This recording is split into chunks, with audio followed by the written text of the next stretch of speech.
Good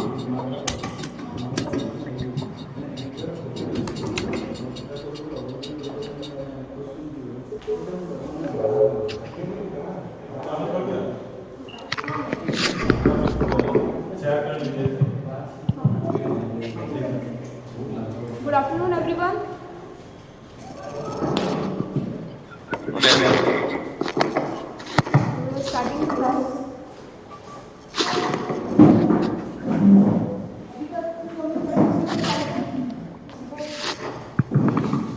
अभी तक जो हमने डील किए, अगर कुछ डाउट नहीं है, तो please kindly switch off your this audio, mic बंद कर लीजिए. Thank you.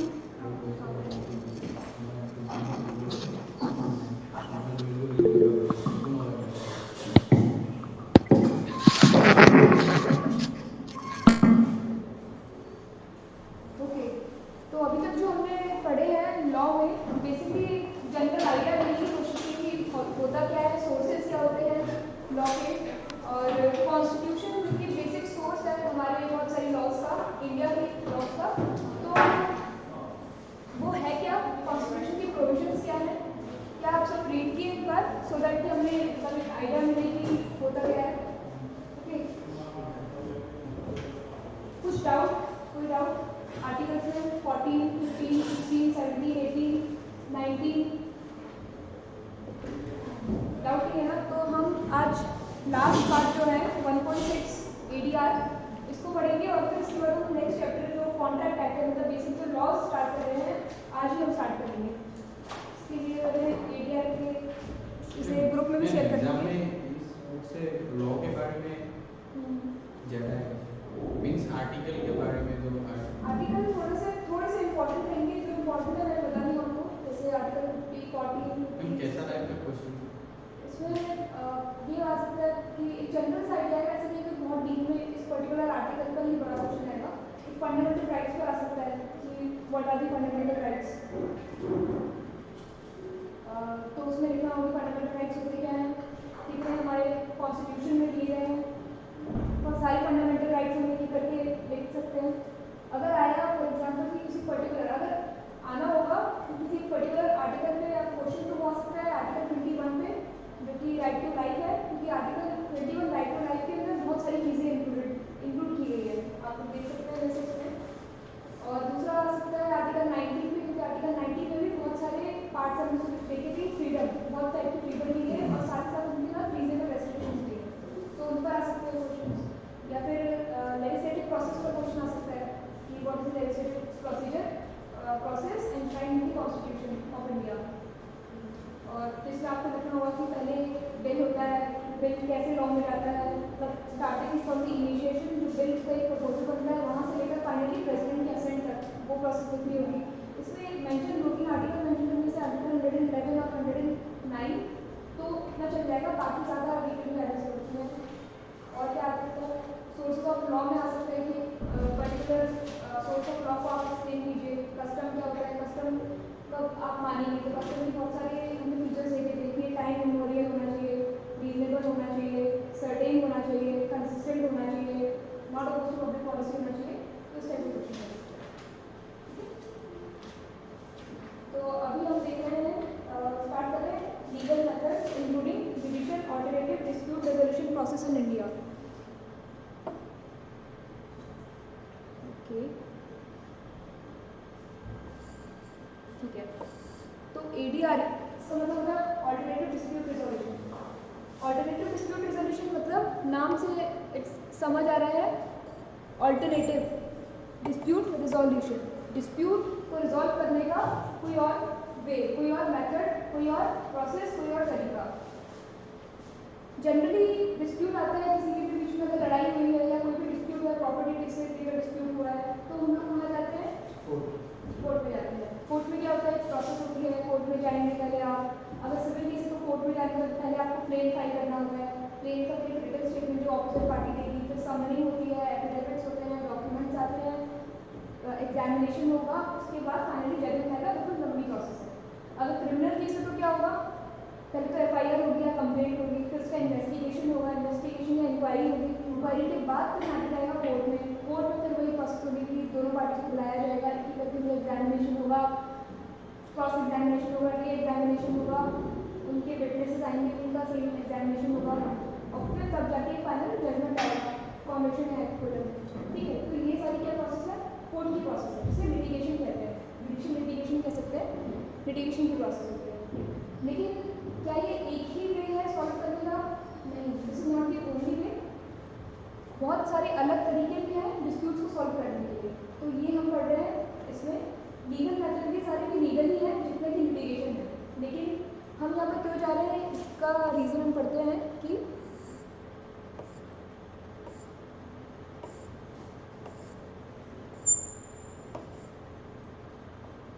ठीक है, क्या होता है जो ADR के मेथड्स होते हैं, डिफरेंट टाइप्स ऑफ मेथड्स होते हैं ऑर्डिनरी डिस्प्यूट रिजॉल्व करने के। पहले होते हैं कि उसमें कम टाइम लगता है, क्योंकि कोर्ट में क्या है, बहुत सारी प्रोसेस है, प्रॉपर टाइम पीरियड है हर प्रोसेस के लिए, आपको टाइम टू टाइम जाना होगा, उतनी प्रोसेस में टाइम पीरियड में फाइल करोगे। तो लेकिन जो बाकी और मेथड्स हैं उसमें इतना टाइम बाउंडेशन नहीं है और कोई प्रोसेस फॉलो नहीं करनी होती है। दूसरा कि हम अपने हिसाब से कोर्ट की जब डेट लगी हम कोर्ट उसी में कभी हमें जाना होगा, प्रेजेंट करना होगा कोर्ट केस में। लेकिन जो दूसरी और मेथड्स है जैसे आर्बिट्रेशन होता है, कंसिलिएशन, इसमें पार्टीज के कन्वीनियंस के हिसाब से प्लेस चुनी जाती है, टाइम चुना जाता है और जहाँ मतलब सेटिंग जो प्लेस है वो भी पार्टीज के अकॉर्डिंग चूज़ की जाती है।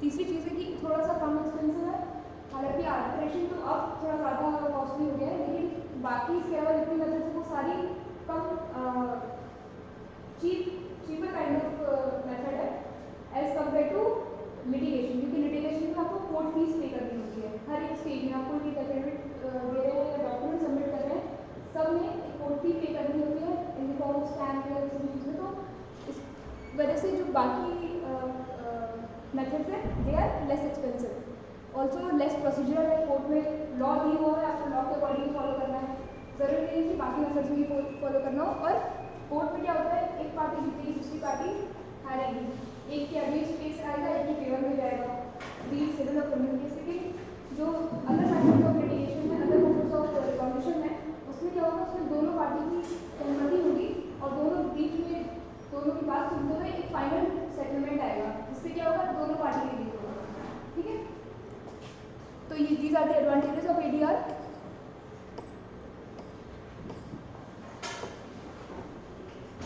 ठीक है, ADR is these are the ways or mechanisms to resolve disputes other than court litigation। क्या होता था कि पहले लड़ाई होती थी, मतलब अगर हम पहले की बात करें वैसे बिफोर सिविलाइज्ड नेशंस, तो जनरली क्या डिस्प्यूट आते थे कि एक राजा है, ठीक है, एक किंग है किसी कंट्री का, उसे अपनी किंगडम बनानी है, तो क्या करेगा, बात दूसरे वाला राजा क्या बोलेगा, दूसरा वाला किंग बोलेगा कि मुझे नहीं देना अपना किंगडम। तो क्या हुआ, दोनों में जो डिस्प्यूट हुआ प्रॉपर्टी को लेकर, तो क्या होता था, कोई बातचीत नहीं होती थी, सीधे हमला होता था, वॉर होता था। तो वो थोड़ा पहले की स्टेज में जब लोग सिविलाइज हुए, प्रॉपर स्टेट बना के रहने लगे, तो फिर दो तरह की प्रोसेस होने लगी डिस्प्यूट को रिजॉल्व करने की। पहला होता है एडजुडिकेटेड प्रोसेस और दूसरा होता है कंसेंचुअल। एडजुडिकेटेड जैसे कि नेम बता रहा है, एडजुडिकेटेड मतलब कि इसमें एडजुडिकेशन किया जाएगा, इसमें बात को पूरा सुना जाएगा, उसमें एक फाइनल डिसीजन दिया जाएगा और जो फाइनल डिसीजन होगा that will be binding on the parties. But जो कंसेंशुअल है, नाम से समझ आ रहा है कंसेंशुअल मतलब कि इसमें कंसेंसस है, जिसमें लोगों की कंसेंट है। तो ये जो पार्टीज है जिनके जो डिस्प्यूट है वो लोग साथ में बैठेंगे और वो लोग साथ में बैठ के कंसेंसस पॉइंट पर आकर, जहाँ पर उनका मीटिंग ऑफ माइंड्स आ रहा है, वहाँ बैठकर डिसाइड करेंगे कि हमें अपना डिस्प्यूट कैसे सॉल्व करना है। तो ये कंसेंशुअल प्रोसेस होती है। जनरली जज जो कोर्ट में होता है या फिर जो आर्बिट्रेटर डिसाइड करता है वो क्या होता है, वो एडजुडिकेटेड प्रोसेस होती है, क्योंकि प्रोसेस फॉर्म की जाती है, पार्टी को सुना जाएगा, एविडेंस दिए जाएंगे, फिर फाइनल डिसीजन आएगा। बट कंसेंशुअल जैसे मीडिएशन होता है, कंसिलिएशन होता है, these are the kinds of consensual process. अभी हम समझेंगे कि ये सारे टर्म्स क्या होते हैं। ठीक है, CPC सेक्शन 89 है, CPC मतलब code of civil procedure. Code of civil procedure 1908 एक कोड है, जैसे हमने कॉन्स्टिट्यूशन देखे थे वैसे एक कोड है CPC, जिसमें कि सिविल, आपको पता है कि दो तरह की होती है लॉज, एक सिविल होती है एक क्रिमिनल होती है। सिविल मतलब कि क्रिमिनल पहले क्या होता है समझ आ जाएगा आपको,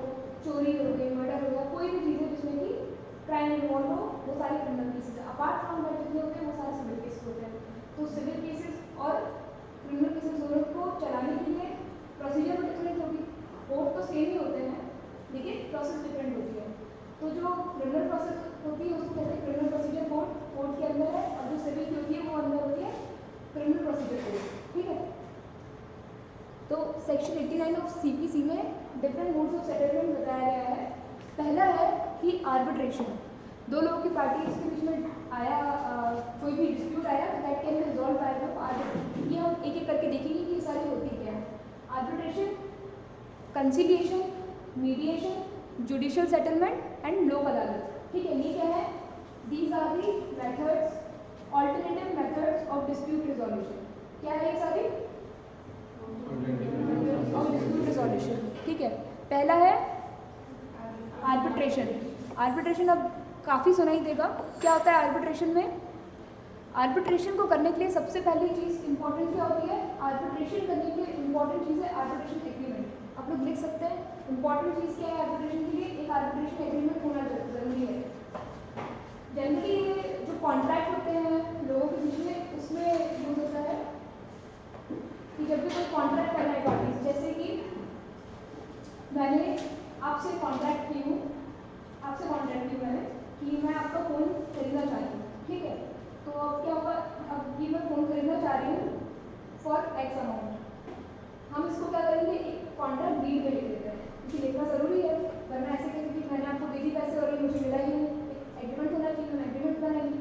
एग्रीमेंट में क्या होगा कि आप लिखते करिए जो फ़ोन है बिल्कुल नया है, बहुत अच्छी कंडीशन पर है, और आप मुझे इस डेट पर दे देंगे। मैं भी दे रही हूँ कि मैं मेरी तरफ से मैं आपको इतना अमाउंट है इस डेट को दे दूँगी जिस दिन आप मुझे हैंड ओवर करेंगे, ठीक है। ये हमने कॉन्ट्रैक्ट में लिख दिया। इसके साथ साथ हमने ये भी लिखी है एक आर्बिट्रेशन क्लॉज होता है, जो कि कॉन्ट्रैक्ट में लिख सकते हैं या बाहर से हमने एक बार आर्बिट्रेशन एग्रीमेंट साइन किया है। उसका ये है कि अगर हमारे बीच में इस फ़ोन को लेकर या हमारे कॉन्ट्रैक्ट को लेकर कोई डिस्प्यूट आएगा तो हम उसे आर्बिट्रेशन के थ्रू सेटल करवाएंगे। हम डायरेक्टली कोर्ट में पहुँच जाएंगे। कोर्ट जा सकते हैं उस मैटर में, ज़रूर जा सकते हैं, लेकिन आर्बिट्रेशन से क्या होगा, अब मान लेते हैं कि अब हम दोनों इंडिविजुअल नहीं है और ये फ़ोन नहीं खरीद रहे हैं। आप एक बहुत बड़ी कंपनी है और मेरी भी छोटी मोटी कंपनी है, आपकी एक मल्टीनेशनल कंपनी है, मेरी एक छोटी सी कंपनी है इंडिया जान की, हम दोनों कॉन्ट्रैक्ट कर रहे हैं कुछ सर्विसेज प्रोवाइड करने का, ठीक है।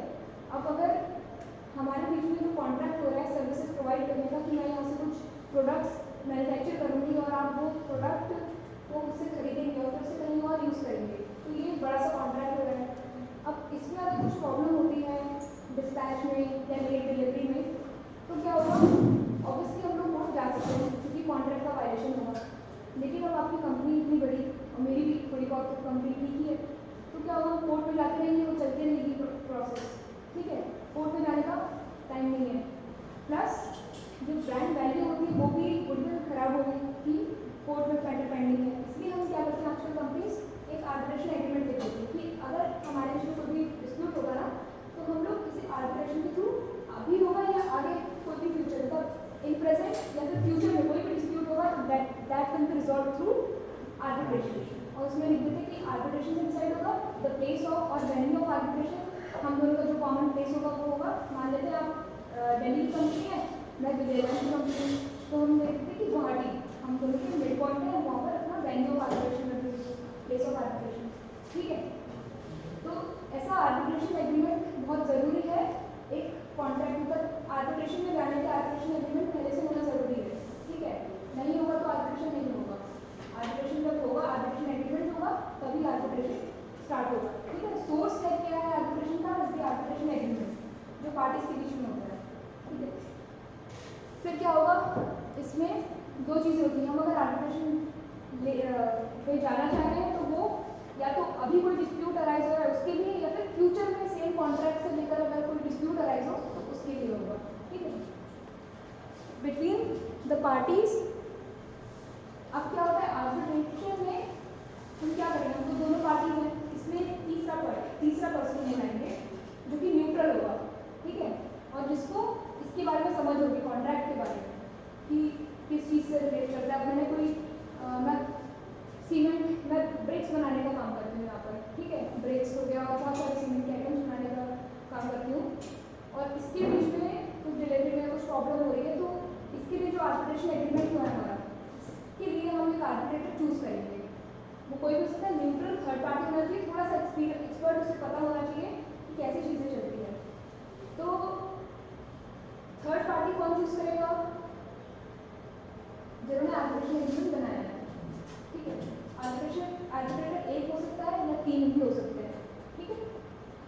डिपेंड करता है। क्यों ऑड नंबर होना ज़रूरी है? क्योंकि इवन हाँ दोनों अगर सिर्फ दो करेंगे, दोनों बोलेंगे कि इनकी फेवर में एक और दूसरा मेरे फेवर में बोलेगा, तो कहाँ से फिर से डिस्प्यूट आ जाएगा। तो ऑड नंबर पे 1 या 3 होना ज़रूरी है। 1 हो सकता है तो उसको सोल आर्बिट्रेटर कहते हैं, SOLE, सोल सिंगल मतलब। और अगर 3 होते हैं तो उसे आर्बिट्रेटर ट्रिब्यूनल या फिर आर्बिट्रेटर 3 आर्बिट्रेटर से आर्बिट्रेटर ट्रिब्यूनल कहलाता है 3 लोगों का। ठीक है, तो क्या होगा, अब सिंगल है तो हम दोनों पार्टीज मिलके एक आर्बिट्रेटर चूज करेंगे। अगर मैंने कोई चूज किया तो आप उसको अग्री करना होगा, नहीं कर रहे तो आप अपना वाला बताइए तो मुझे अग्री करना है। अगर हम दोनों ही नहीं कर पा रहे हैं कि नहीं एक किसी पर्सन पे अग्री नहीं कर पा रहे हैं, तो फिर ये मैटर कहा जाएगा, कोर्ट देखेगा कि कोर्ट अपॉइंट करके देगा एक आर्बिट्रेटर। ठीक है, दूसरा हाई कोर्ट। अब हमें 3 आर्बिट्रेटर अगर करने हैं तो एक आर्बिट्रेटर मैं अपनी तरफ से अपॉइंट कर दूंगी, दूसरा आप करेंगे, और जो तीसरा होगा वो दोनों आर्बिट्रेटर मिलकर तीसरा अपॉइंट करेंगे। ठीक है, जो तीसरा वाला अगर वो दोनों मिलकर नहीं कर पाए अपॉइंट तो क्या होगा, court, high court will appoint third. और जो थर्ड वाला होगा उससे प्रिसाइडिंग आर्बिट्रेटर होगा। हर केस में जरूरी नहीं है, लेकिन जैसे फॉर एग्जाम्पल बहुत ही इंपॉर्टेंट जो मैटर्स हैं या बहुत ही हाई स्टेक्स वाले हैं, जिसमें करोड़ मतलब 100-500 करोड़ से ऊपर का अमाउंट है, उन सब के लिए 3 आर्बिट्रेटर की आप मतलब ज़्यादा कॉशन ले रहे हैं। एक सिंगल आर्बिट्रेटर होगा तो वो अपना ओपिनियन, 3 लोग होंगे तो 3 लोग कैसे गलत होकर डिसीजन ले लेंगे, तो इसलिए 3 आर्बिट्रेटर होते हैं। ठीक है, अब ये क्या होता है, आर्बिट्रेटर क्या करता है, आर्बिट्रेटर की अच्छी सिटिंग होगी, बैठेगा वो, जहाँ पर मैं और मेरे जो और भी लोग हैं साथ में वो लोग आएंगे जो मुझे रिप्रेजेंट करते हैं। सामने वाली जो पार्टी है वो पार्टी और उनके रिप्रेजेंटेटिव्स आएंगे और आर्बिट्रेटर के सामने अपना पार्ट करेंगे, अपना पक्ष करेंगे कि ये डिस्प्यूट है हमारा और इस डिस्प्यूट पर हमने आपसे ये क्लेम मांगे हैं। फिर दूसरी पार्टी को दिया जाएगा कि आप इसका रिटर्न स्टेटमेंट दीजिए। रिटर्न स्टेटमेंट ऐसे इसके डिफेंस में आप क्या बोलना चाहेंगे। एक पार्टी क्लेम करता है, अच्छा डिस्प्यूट कब अराइज होता है, डिस्प्यूट मतलब होता क्या है कि एक पर्सन कुछ बोल रहा है, क्लेम कर रहा है, दूसरा पर्सन उसको डिनाई कर रहा है, मतलब क्या हुआ, डिस्प्यूट हो गया। तो यहाँ पर भी एक पर्सन क्लेम किया है और हमने दूसरे पर्सन ने डिनाई किया है, तो डिनाई के लिए आर्बिट्रेटर के सामने उनकी बातें रखेंगे। अब आर्बिट्रेटर ऐसे ही बात सुन के तो नहीं कर लेगा डिसाइड, उसे भी कुछ चाहिए, एविडेंसेस होंगे, दोनों की पार्टी से विटनेसेस को बुलाया जाएगा कि अपनी एविडेंस दो आप, एग्जामिनेशन होगा उनका। उसके बाद फिर आर्बिट्रेटर बोलेगा ठीक है। आर्बिट्रेटर दोनों पार्टी से सुन के, जरूरी नहीं आर्बिट्रेटर में कोई प्रोसीजर फॉलो करनी है, वो उसे जैसे हिसाब से रखता है जिसमें दोनों पार्टी कन्वीनियंट है उस हिसाब से चलेगा। और फिर फाइनली दोनों पक्षों को सुनकर, उनके रिटर्न स्टेटमेंट सारे एविडेंसेस को सुनकर फाइनली लास्ट में क्या देगा, एक अवार्ड देगा। जैसे कोर्ट में क्या आता है, जजमेंट आता है, ऑर्डर आता है, आर्बिट्रेशन में क्या आता है, अवार्ड आता है। अवार्ड आएगा मतलब उनके जजमेंट को, उनके ऑर्डर को अवार्ड कहा जाता है, और जो अवार्ड होगा आर्बिट्रेशन का वो आर्बिट्रेटर देगा, और वो क्या होगा, बाइंडिंग होगा पार्टीज में। पार्टीज को भी उन्हें ये मानना ही पड़ेगा, क्योंकि क्यों मानना होगा, क्योंकि ये जो आर्बिट्रेशन है ये किसने स्टार्ट किया था, पार्टी ने स्टार्ट किया था। अब अगर आपने ये स्टार्ट किया कोई चीज़ और आपने किसी को अपॉइंट किया है तो आपको उनकी बात माननी पड़ेगी ना। तो ये इम्पोर्टेंट चीज़ है कि जो आर्बिट्रेशन अवार्ड होता है it is binding on the parties. ठीक है, ये इंपॉर्टेंट चीज़ आपको बताएंगे आपको क्यों इम्पोर्टेंट है। ठीक है, अब ये है कि आर्बिट्रेशन का हर चीज़ों में लेकिन नहीं होगा। ऐसा तो बहुत ईजी हो जाएगा कि आप हर चीज़ को तीसरे पर्सन से करवा लो, कोर्ट की ज़रूरत ही नहीं है। लेकिन जैसे कि matters involving criminal questions, criminal जो मैटर्स हैं ये आर्बिट्रेशन पे डिसाइड नहीं होंगे। पब्लिक पॉलिसी से रिलेटेड, पब्लिक लॉ से रिलेटेड जो केसेस हैं, मैटर्स हैं, वो भी डिसाइड नहीं होंगे। मैट्रिमोनियल डिस्प्यूट्स लाइक डिवोर्स हो गया, मेंटेनेंस, ये भी आर्बिट्रेटर के थ्रू डिसाइड नहीं होंगे, एक कोई थर्ड पार्टी डिसाइड नहीं करेगी आर्बिट्रेशन में। इंसॉल्वेंसी मैटर्स भी नहीं होंगे डिसाइड, ना ही डिसॉल्यूशन सेम है। डिस्प्यूट्स रिलेटिंग टू एज भी कोई थर्ड पार्टी डिसाइड नहीं करेगी, तो जनरली कोर्ट करते हैं। टेस्टामेंट्री मैटर्स मतलब विल से रिलेटेड जो भी मैटर है वो भी कोई थर्ड पार्टी नहीं, ये सारी चीज़ें क्योंकि ये सारी जुरिस्डिक्शन कोर्ट को दिए गए हैं। टीनेंट से रिलेटेड, टीनेंट लैंडलॉर्ड का जो मैटर है, ये सारे मैटर्स क्यों पब्लिक मतलब आर्बिट्रेशन के डोमेन से बाहर रखे गए हैं, क्या कॉमन है इन सब में, आप देख कर बता सकते हैं इन सारे मैटर्स में। पर्सनल बिजनेस रिलेटेड नहीं है। काइंड ऑफ मतलब actually these are not the right in rem और राइट एंड पर्सनल दो होते हैं कि राइट एंड पर्सनल मतलब दो लोगों के बीच का पर्सनल राइट और राइट एंड रैम मतलब होता है कि all over right against all. तो जनरली दो लोगों के जो कमर्शियल डिस्प्यूट्स होते हैं वो तो आर्बिट्रेटर डिसाइड कर लेगा, लेकिन यहाँ पर क्या क्रिमिनल क्वेश्चन आपको पता होगा जो भी केस होता है क्रिमिनल मैटर होते हैं उसमें एक पार्टी हमेशा स्टेट होती है, देखी होगी आपने। तो कभी क्रिमिनल में एक्स वर्सेस वाई नहीं होता है, तब एक पर्सन वर्सेस दूसरा पर्सन नहीं होता है। स्टेट ऑफ असम वर्सेस जो भी अक्यूज का नाम है विक्टिम का नाम नहीं होता। विक्टिम का नाम नहीं होता है। क्यों?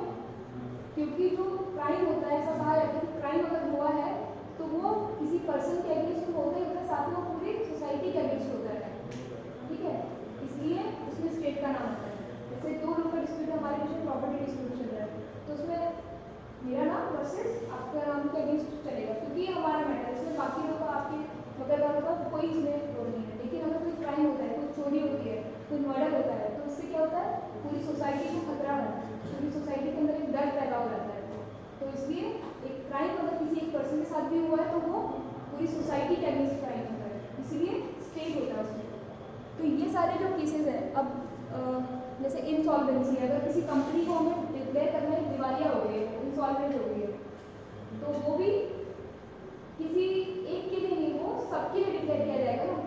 ऐसा नहीं है कि अगर किसी को इंसॉल्वेंट डिक्लेयर करें तो सिर्फ एक पर्सन के लिए, आपसे कॉन्ट्रैक्ट होता है तो आपके लिए डिक्लेयर करें, नहीं, वो अगर इंसॉल्वेंट होगा तो सबके लिए इंसॉल्वेंट होगा। तो ये जो सारी चीज़ें ना एक तरह से राइट इन रैम है, मतलब कि राइट अगेंस्ट ऑल है, राइट अगेंस्ट ऑल पर्सन है। जो पर्सनल मैटर्स होते हैं that can be decided by way of arbitration, ठीक है, जिससे तीसरे पर्सन को ज़्यादा फर्क नहीं पड़ेगा। आर्बिट्रेशन की बात है, और हाँ ये गवर्न होता है आर्बिट्रेशन एंड कंसिलिएशन एक्ट 1996 से, ये एक एक्ट है, ये arbitration and conciliation act 1996 governs the arbitration. Section 7 arbitration का, आर्बिट्रेशन एक्ट का, यहाँ पर आप देखेंगे पेज नंबर 20, 21, 22 में, 20 एंड 21 में सेक्शन 21, सेक्शन 7, सेक्शन 8, सेक्शन 10 और सेक्शन 11 ये किस एक्ट का सेक्शन है? Of arbitration and conciliation act 1996 का है। हमने सबसे पहले क्या पढ़े थे कि एक आर्बिट्रेशन एग्रीमेंट होना बहुत ज़रूरी है आर्बिट्रेशन के लिए। तो आर्बिट्रेशन एग्रीमेंट क्या होता है, ये सेक्शन 7 बताता है, ठीक है। जब जहाँ पर आर्बिट्रेशन एग्रीमेंट होगा तो वहाँ पर पार्टीज को आर्बिट्रेशन के लिए भेज सकते हैं, ये सेक्शन 8 होता है। सेक्शन 10 बताते हैं कितने आर्बिट्रेटर्स होने चाहिए, नंबर, तो नंबर हम डिसाइड करेंगे लेकिन ये इवन नहीं होगा, इसमें दिया हुआ है। सेक्शन 11 होता है कि अपॉइंटमेंट ऑफ आर्बिट्रेटर, कौन अपॉइंट करेगा, कैसे होगा, हमने डिस्कस किए थे अभी, कैसे अपॉइंट होगा, who will appoint the arbitrators, parties. Single arbitrator, sole arbitrator कैसे अपॉइंट होगा, दोनों पार्टी मिलकर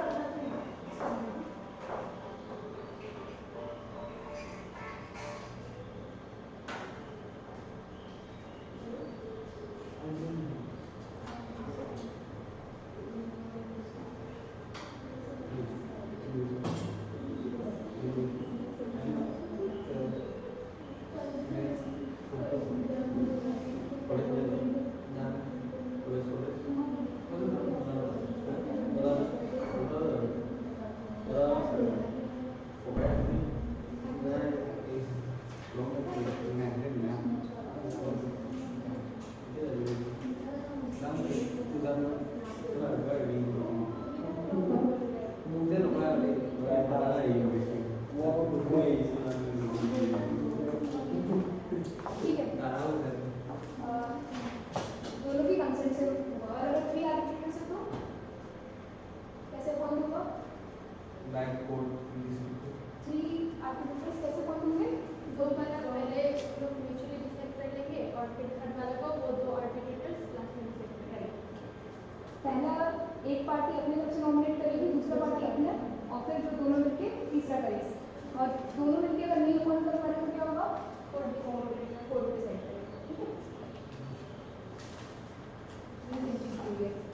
सेकेंड होता है कंसिलिएशन। कंसिलिएशन क्या होता है? It is another mode of settlement. It is governed bye arbitration and conciliation act 1996। नाम से समझ आ रहा है, आधा पार्ट इसका आर्बिट्रेशन डील करता है और आधा कंसिलिएशन डील करता है। कंसिलिएशन क्या होता है? ये भी एक तरह का डिस्प्यूट रिजोल्यूशन मैकेनिज्म है। इसमें भी एक थर्ड पार्टी होती है जो कि जो पार्टीज है उनको असिस्ट करती है उनका डिस्प्यूट रिजॉल्व करने के लिए, और जो पार्टी असिस्ट करती है उसको क्या कहते हैं? कंसिलिएटर कहते हैं। इसमें एक पर्टिकुलर नंबर नहीं बताया गया कि 1 या 3 होने इसमें हो सकते हैं, 1 भी हो सकता है और मोर देन 1 कंसिलिएटर भी हो सकता है। एक और चीज़ है, कौन बनाए अपॉइंट कौन करेगा कंसिलिएटर? यहाँ पर भी पार्टीज, तो पार्टीज ही कंसेंट से बनाया जाएगा कंसिलिएटर। दूसरी चीज़ क्या है? हाँ, तीसरा है मीडिएशन। अब मीडिएशन में हम डिफरेंस समझेंगे क्या होता है। मीडिएशन भी सेम एक और तरह का डिस्प्यूट रिजोल्यूशन मैकेनिज्म है। इसमें भी क्या होता है? एक और थर्ड पार्टी होगी, न्यूट्रल पार्टी होगी, वो भी दोनों पार्टीज की बात सुनेगी और उसे डिस्प्यूट को रिजॉल्व करेगी। पार्टीज को हेल्प करेगी डिस्प्यूट तक पहुँचने में, डिस्प्यूट के रिजोल्यूशन के एग्रीमेंट तक पहुँचने के लिए, सेटलमेंट पहुँचने तक, और फिर वहाँ पर जाके ये खुद से डिसाइड नहीं करेगी। पहले क्या होता है, हमने आर्बिट्रेशन कैसे खत्म होता है? डिसाइड करते हैं, क्या कहते हैं उसे? अवार्ड। आर्बिट्रेशन अवार्ड होता है। लेकिन कंसिलिएशन और मीडिएशन में क्या होता है? अवार्ड नहीं होता है, इसमें एग्रीमेंट होगा with the consent of both the parties, settlement agreement. ये पार्टीज जब तक एग्रीमेंट नहीं पहुंचा है तब तक बाइंडिंग नहीं होगा। एग्रीमेंट हो गया तो क्या हुआ? एग्रीमेंट तो ऐसी बाइंडिंग होता है लोगों के बीच में, तो बाइंडिंग होगा। लेकिन यहाँ पर आर्बिट्रेशन में जो आर्बिट्रेटर ने फाइनली कह दिया वो बाइंडिंग होगा पार्टीज पर, ठीक है? लोगों की कंसेंट नहीं ली जाएगी पार्टीज आर्बिट्रेशन में।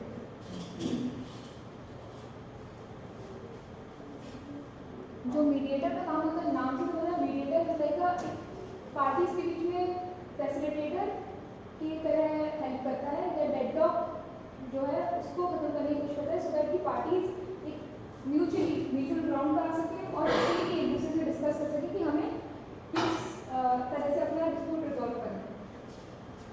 अब थोड़ा सा कंसिलिएशन और मीडिएशन थोड़ा सिमिलर लग रहा है ना, तो हम देखते हैं इनमें डिफरेंस क्या है। पहला है conciliation implies a process of settling the dispute between the parties in which a neutral third party provides potential solution to the parties to resolve the dispute।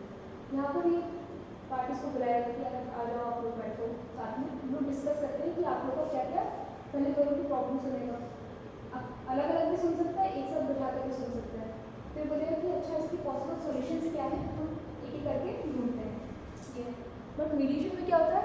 Parties से दोनों के बीच में देखिएगा कि भाई दोनों के बीच में अच्छे से बैठ के बात हो पा रही है नहीं हो पा रही है, दोनों अपनी बातें रख पा रहे हैं नहीं रख पा रहे हैं। क्योंकि अगर दोनों के बीच में कोई ऐसा डिस्प्यूट है प्रॉपर्टी को लेकर या किसी भी चीज़ को लेकर, दोनों ही गुस्से में है, एक पार्टी सुन ही नहीं रहा है दूसरी की बात, लड़ने लगे बीच में, तो एक थर्ड पार्टी की ज़रूरत होती है। तो वो क्या होता है? मीडिएटर का काम है कि थोड़ा शांति से अपने सुलझाए, दोनों को टाइम दे, दोनों को एक मिडिल ग्राउंड है जहाँ पर दोनों मिल के बैठ के अपना डिस्प्यूट सुलझा सकते हैं, फैसिलिटेटर टाइम होता है। कंसिलिएशन में क्या होता है? कंसिलिएटर थोड़ा इंटरवीन, थोड़ा सा डिस्प्यूट सेटल करने में थोड़ा सा उसका मोर प्रोएक्टिव रोल होता है, लेकिन मीडिएटर का ज़्यादा इंपॉर्टेंट रोल नहीं है उनके बीच में डिस्प्यूट सेटल करने में। उनका है कि दोनों मिलकर बैठें और डिस्कस करें, इस पर ज़्यादा है, ठीक है? एक्सपर्ट कंसिलिएटर को होना चाहिए, इससे वो थोड़ा उनको सॉल्व करने के लिए सजेशन दे सकते हैं कि अच्छा आपको रिजोल्यूशन, आपके पास 5-6 ऑप्शन है, इनसे आप कौन सा करना चाहेंगे, फिर उसके बाद उनको हेल्प करेगा कि एग्रीमेंट अगर हमें ड्राफ्ट करना तो कैसे करना है। बट मीडिएटर का ऐसा कोई रोल नहीं है। कंसिलिएशन किससे रेगुलेट होगा? हमने भी पढ़े थे आर्बिट्रेशन एंड कंसिलिएशन एक्ट 1996 में। मीडिएशन कहाँ से होता है? ये सिविल प्रोसीजर कोड है, उसके अंदर से उसका मेन सोर्स आया है, सेक्शन 89 हमने भी पढ़े वहाँ से, ठीक है? तो सेम है। कंसिलिएशन किस चीज़ पर खत्म होता है? Conciliation ends with the settlement agreement between the parties, while mediation process completes with an agreement between the parties concerned। Kind of एक एग्रीमेंट पर ही खत्म होंगे दोनों। दोनों है बाइंडिंग नहीं होंगे। जैसे ही पार्टी ने साइन किया एग्रीमेंट, दोनों पार्टी से बाइंडिंग है। नेक्स्ट इज कंसिलिएशन जो है, कंसिलिएशन एक्ट कॉन्फिडेंशियलिटी की बात करते हैं कि इनके बीच में, कंसिलिएशन प्रोसेस के बीच में जो भी चीज़ें होती हैं वो कॉन्फिडेंशियल रहेगी। इसे आप कहीं यूज़ नहीं कर सकते, किसी कोर्ट में यूज़ नहीं कर सकते। ये कौन कहता है? ये कंसिलिएशन एक्ट कहता है, आर्बिट्रेशन कंसिलिएशन 1996 कहता है। बट मीडिएशन में ऐसा कोई लॉ नहीं है कि ऐसा कुछ कहते हैं कि आपके बीच में, मीडिएशन के बीच में जो भी डिस्कशन हुआ है आप उसको कहीं और यूज़ नहीं कर सकते। ये पार्टीज के बीच का म्यूचुअल ट्रस्ट है, रिस्पेक्ट है कि उन्हें डिस्क्लोज नहीं करना है किसी को। अगर कोर्ट में कोई डायरेक्ट करे तो कोर्ट भी बोल सकता है क्या? या आप पहले ऐसे रिजॉल्व करो उसके बाद में? ये हम एक मिनट बताते हैं। मतलब पहले मीडिएशन कंसिलिएशन क्लियर हो गया, ठीक है। ये जो हमने सेक्शन 89 पढ़े थे ना, सेक्शन 89 के अगर हम में ये 5 काइंड ऑफ मैकेनिज्म बताया गया है। तो ये क्या होता है कि जैसे ही कोर्ट के पास कोई मैटर गया, सेक्शन 89 की हम बात कर रहे हैं, कोर्ट के पास कोई मैटर गया और कोर्ट देखता है कि अच्छा इसमें there are grounds of settlement, ऐसा लग रहा है कि इतना बहुत ज़्यादा टेक्निकल या ऐसा कुछ नहीं है चीज़ें कि जो पार्टीज मिलके बैठ के वो ना कर सकें, सुलह ना कर सकें। इसलिए उस टाइम पर कोर्ट क्या बोलेगा कि आप लोग हमें एक पॉसिबल सेटलमेंट ला के दो और इनमें से कोई एक 5 में से कोई एक प्रोसेस या मैकेनिज्म चूज करो आप। तब जाके फिर पार्टीज चूज करती है। मतलब it is a kind of pre trial mechanism कि आजकल बढ़ावा भी देते हैं कि 2002 से इम्पोज हुआ है। 1999 का अमेंडमेंट आया था CPC में, उसके बाद 2002 से इम्पोज हुआ है। ये रिसेंटली मतलब ज़्यादा होने लगा है क्योंकि कोर्ट की पेंडेंसी ऑफ केसेस कितने बहुत ज़्यादा है। तो कोई ऐसे केसेस जिसमें कोर्ट का टाइम की बहुत दिनों बाद अगर वो आया फिर कोर्ट्स को दो मतलब जल्दी ही डिस्पोज करे तो भी मतलब पॉसिबल नहीं है। इसलिए कोर्ट बोलते हैं कि आप लोग खुद से इसे सॉल्व कर सकते हैं। मुझे लगता है कि इसमें there are possibility of settlement. तो इसलिए कोर्ट बोलते हैं कि आप लोग इनमें से कोई एक कीजिए। अगर इसमें से नहीं होता है कुछ तो वापस कोर्ट के पास आएगा मैटर, तो कोर्ट उसको डिसाइड करेगी। तो ये कहते हैं सेक्शन 89।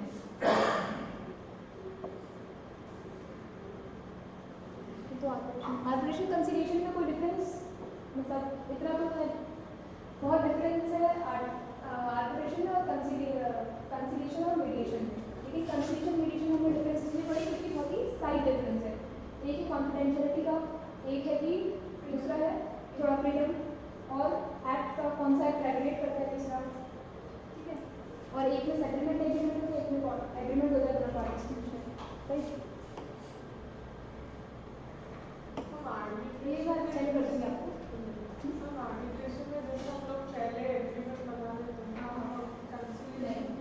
कोई ज़रूरत नहीं है कंसिलिएशन में, मीडिएशन में कोई ज़रूरत नहीं है किसी भी एग्रीमेंट की, वो आप डायरेक्ट कर सकते हैं। लेकिन आर्बिट्रेशन विदाउट आर्बिट्रेशन एग्रीमेंट नहीं स्टार्ट होगा।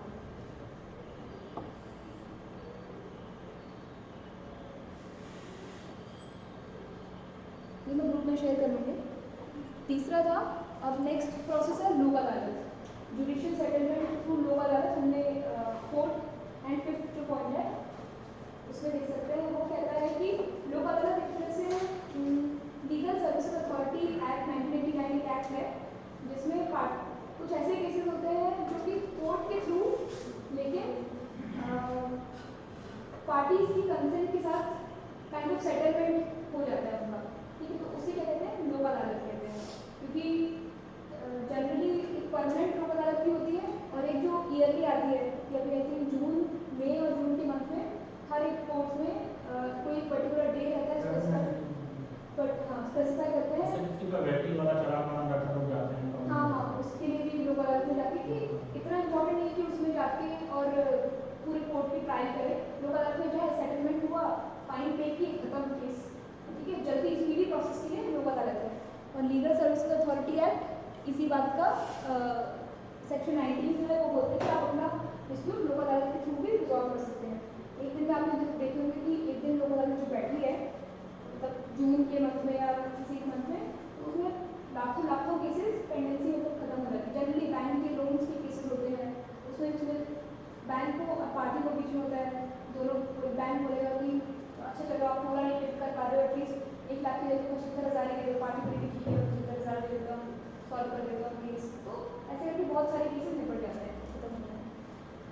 एक और अच्छी चीज़ क्या है लोक अदालत में, अगर कोई भी केस लोक अदालत के थ्रू खत्म होता है, पहले किसी केस को लोक अदालत के थ्रू रिजॉल्व होने में क्या होगा, उसका कोर्ट में पेंडिंग होना जरूरी है। अब कोर्ट में कोई पेंडिंग है कोई केस, इसका मतलब क्या होगा कि उसने पूरी कोर्ट फीस पे की हुई है अपनी, ठीक है, कि क्लेम डाला है तो उसने कोर्ट फीस पे की हुई है।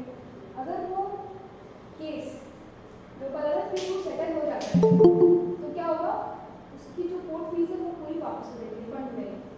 जैसे लोक अदालत के थ्रू सेटलमेंट हुआ उसकी केस का, तो उसे सर्टिफिकेट मिलेगा और वो सर्टिफिकेट को जाके कलेक्टर को एप्लीकेशन लिखेगा कि since my case has been resolved through by way of Lok Adalat, hence refund of my court fee shall be processed. उसे कलेक्टर के थ्रू उसकी जितनी भी कोर्ट फी उसने पे की हुई है वापस मिल जाएगी। तो ये भी एक तरह से एक अच्छा अपॉर्चुनिटी है लोगों को लोक अदालत के थ्रू अपना ग्रीवेंस करने की। Yes ma'am your voice is coming low. Okay, ठीक है। इसके अलावा और कोई क्वेश्चन? ठीक है, अभी तक क्लियर है जो हमने पढ़े हैं? Is it clear? 1.6 ADR समझ आया आपको? Alternative dispute resolution.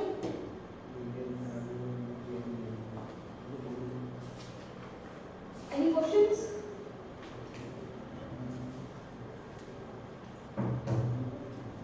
First page पर फर्स्ट पेज आर्बिट्रेशन। हाँ इसी में फर्स्ट पेज जो डॉक्यूमेंट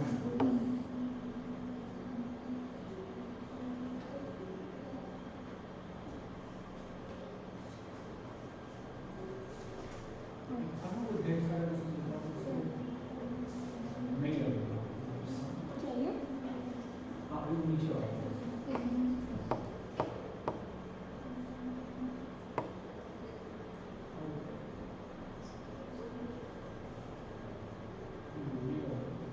कि किन किन पर अप्लाई एप्लीकेबल नहीं होगा अप्लाई नहीं होगा आर्बिट्रेशन, ठीक है।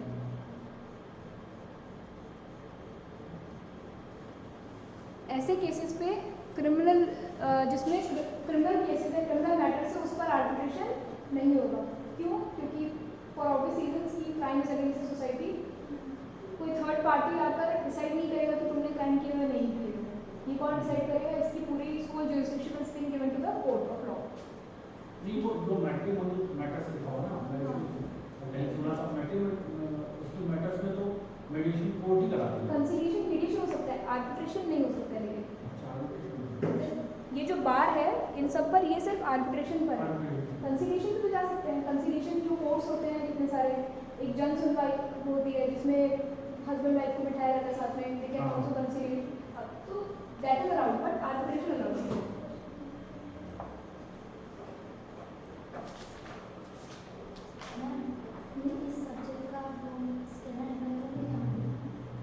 लॉ का हाँ है, स्कैनर तो अवेलेबल है।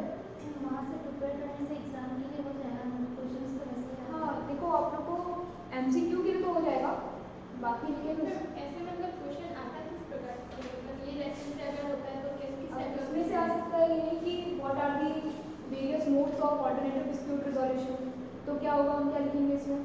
आर्बिट्रेशन ये सारे पहले लिख, ठीक है, ये हो सकता है। या तो आ सकता है कि डिफरेंस आ जाए, आर्बिट्रेशन या कंसीलिएशन में क्या डिफरेंस है, या आर्बिट्रेशन कंसीलिएशन मीडिएशन में क्या डिफरेंस है, ये क्वेश्चन आ सकते हैं, ठीक है।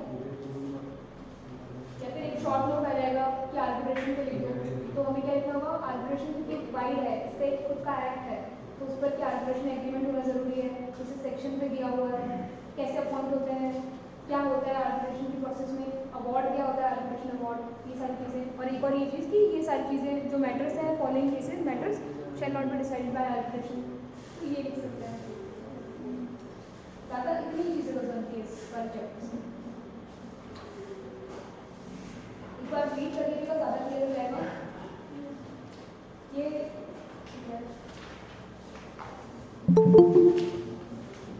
अब हम स्टार्ट करते हैं Indian contract act chapter 2 Indian contract act 1872। ये आप लोग फाउंडेशन में पढ़े होंगे।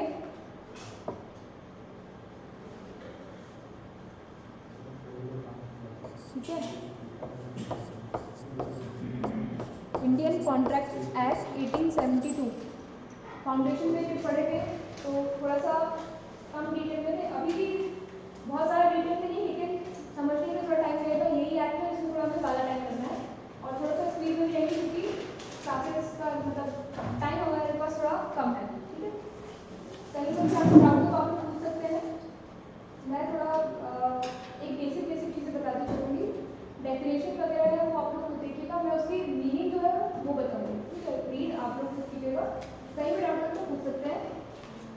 पहला है कि अब देखिए नाम है इसका Indian contract act. Indian contract act मतलब क्या है, कॉन्ट्रैक्ट के बारे में पढ़ेंगे। कॉन्ट्रैक्ट के बारे में पढ़ेंगे मतलब कि कॉन्ट्रैक्ट होता क्या है, कॉन्ट्रैक्ट के इंग्रेडिएंट्स क्या होते हैं, कैसे बनता है, वैलिडिटी क्या होती है, कितने लोगों के बीच में बनता है और कितने टाइप के कॉन्ट्रैक्ट्स होते हैं, एनफोर्सेबिलिटी क्या होती है एंड सो ऑन। तो पहला है essential elements of a contract, offer and acceptance. Contract बनने के क्या चाहिए, अभी हम जैसे एक एग्जांपल लिए थे एक एग्रीमेंट का, एक फोन वाला, तो क्या हुआ था, ये एक तरह का कॉन्ट्रैक्ट बन गया था। कैसे कॉन्ट्रैक्ट बना था, क्या हुआ था, हमने क्या बोले थे इस फोन के लिए कि आपने मुझे बोले कि आप मुझे ये फ़ोन बेचेंगे और मैंने क्या बोली थी, मैं ये फ़ोन खरीदूंगी। तो एक तरह से आपने मुझे ऑफर दिए हैं और मैंने क्या किया, उसका एक्सेप्टेंस की। तो क्या बन गया ये, अभी नहीं बना है, अभी नहीं बना कॉन्ट्रैक्ट, अभी बनेगा। चाहिए होता है हमें एक ऑफर। ठीक है, ऑफर क्या होता है, offer according to section 2A, section 2A है, साथ साथ में लिखते भी जाइए, याद रहेगा। सेक्शन 2A ऑफ किसका, हाँ ये याद है, ऑफ IPA। ये कहता है ऑफर क्या कहता है,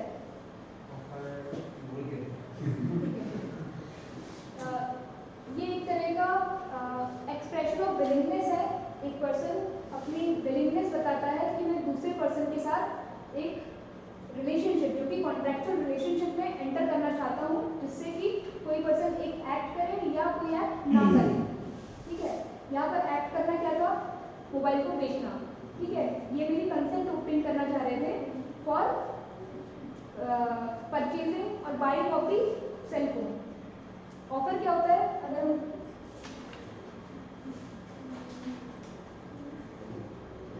okay, offer is the expressive willingness to enter into a contractual obligation in return for a promise, act of forbearance। हाँ, प्रपोजल, ऑफर का प्रपोजल भी कहते हैं, प्रपोजल। ठीक है, ऑफर मतलब प्रपोजल। अगर सेक्शन 2A में कहीं प्रपोजल लिखा हो, ऑफर ना लिखा हो तो कंफ्यूज नहीं होना है, सेम ही चीज़ है। ये होता है प्रपोजल और offer as one person signifies his willingness to do or abstain from doing something in anything with a view to obtaining the assent of such other person for such act of forbearance। मतलब एक person अपनी willingness show कर रहा है कुछ करने की या कुछ ना करने की, सो दैट कि वो दूसरे पर्सन की एक्सेप्टेंस ऑब्टेन कर ले उस काम को करने या ना करने के लिए। ठीक है, ये क्या होता है, ऑफर होता है, सेक्शन 2A में डिफाइंड है। एक्सेप्टेंस क्या होगा, जब प्रपोजल एक्सेप्ट कर लिया जाए तो क्या बन जाएगा, वो एक्सेप्टेंस हो जाएगा। ठीक है, ऑफर लेकिन कैसा होना चाहिए, ऑफर क्लियर होना चाहिए, क्लियर होना चाहिए, समझ आना चाहिए ना। दूसरा डेफिनेट होना चाहिए कि किसी पर्टिकुलर चीज़ को, ऐसा नहीं इनडेफिनेट सा। मैं आपसे ना ये चांद तारे खरीदने का एग्रीमेंट करना चाह रहा हूँ, कॉन्ट्रैक्ट करना पॉसिबल है, वो भी हो सकता है, लेकिन स्पेसिफाई करो कि ये पर्टिकुलर इस लॉन्गिट्यूड लैटिट्यूड पर ये जो ज्योग्राफिकल लोकेशन पर है, ये वाला तारा और स्टार मैं खरीदना चाह रहा हूँ आपसे। ठीक है, लेकिन ऐसी कुछ भी बात करना नहीं, क्लियर होना ज़रूरी है, डेफिनेट होना ज़रूरी है ऑफर को।